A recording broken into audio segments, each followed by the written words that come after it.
Bonjour, je m'appelle Lamine Diédou, je suis le chef du département environnement au sein du cabinet EDE. Je suis géographe de formation, environnementaliste de spécialisation. Je suis le chef du département depuis environ 5 ans.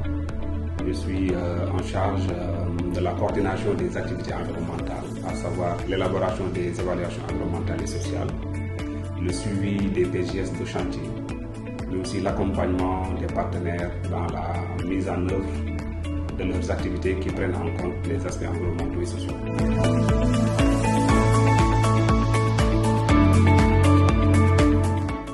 L'engagement de l'EDE dans le domaine de l'environnement est pertinent dans la mesure où l'EDE travaille avec des expertises nouvelles qui prennent en compte les enjeux du moment.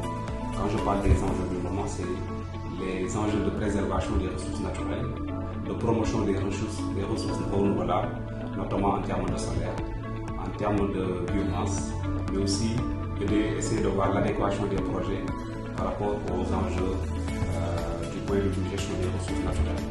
Et essayer d'innover pour permettre à nos partenaires, au pouvoir public principalement, de voir comment impliquer les aspects environnementaux, comment prendre en charge les aspects environnementaux et sociaux dans la réalisation des projets et programmes. Ceci est un grand challenge et l'EDE est ouvert à toute autre expertise pour pouvoir mettre en place ce dispositif de respect de l'environnement qui est devenu un mot d'ordre au niveau de l'EDE. Nous mettons aussi un accent particulier sur la parfaite cohabitation entre les projets et les populations riveraines qui abritent ces projets, dans le sens d'éviter des conflits sociaux ou bien des désagréments causés par les projets par rapport à ces populations-là. Donc, EDE écoute et à l'écoute des populations riveraines qui bénéficient des projets, mais aussi EDE s'assure que les ressources naturelles sont préservées. EDE quand même a une solide expérience en matière de gestion environnementale de projets. Je pourrais en choisir le projet KMS3, qui est un projet phare de l'État du Sénégal. Pour rappel, le projet KMS3 permet d'alimenter Dakar et ses environs en matière d'eau potable. EDE, en collaboration d'un cabinet qui s'appelle Sonnet, a en charge le suivi de la mise en œuvre des plans de gestion environnementale des entreprises. Donc, une dizaine d'entreprises est en train de faire les travaux, réalisation de châteaux d'eau, réalisation de conduites pour amener l'eau depuis le lac de Guerre jusqu'à Dakar et environ. Donc nous faisons des missions mensuelles pour nous assurer que les phases de travaux respectent les normes édictées dans les différentes études d'impact. Donc il y a aussi un important aspect social que EDE regarde pour voir est-ce que les communautés riveraines de ces travaux ne sont pas impactées négativement.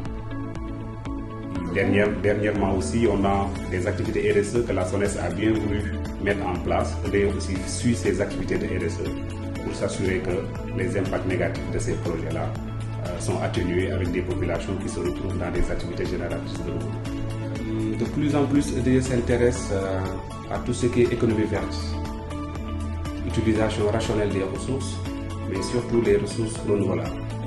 Donc, comme vous le savez déjà, EDE, au niveau de son siège, utilise des énergies renouvelables à travers le solaire, à travers la gestion des déchets, mais aussi à travers la réutilisation de ces eaux usées. EDE veut mettre l'accent à l'échelle nationale sur ces initiatives d'utilisation ou bien de promotion d'énergie verte dans un contexte de changement climatique qui a son lot de conséquences que nous connaissons tous. Donc de plus en plus, EDE veut réduire son empreinte carbone et faire la promotion de la réduction de l'empreinte carbone avec tous ses partenaires. Je profite de cette occasion pour souhaiter bonne et heureuse fête à tous nos partenaires, à tous nos collaborateurs sur le terrain, au bureau, à nos familles respectives. Nous espérons que l'année 2024 sera pleine de réussite, de succès, mais aussi de nouveaux challenges pour continuer à prouver notre importance ou bien notre rôle fondamental dans la gestion environnementale et sociale des projets, programmes à l'échelle nationale, mais aussi à l'échelle internationale.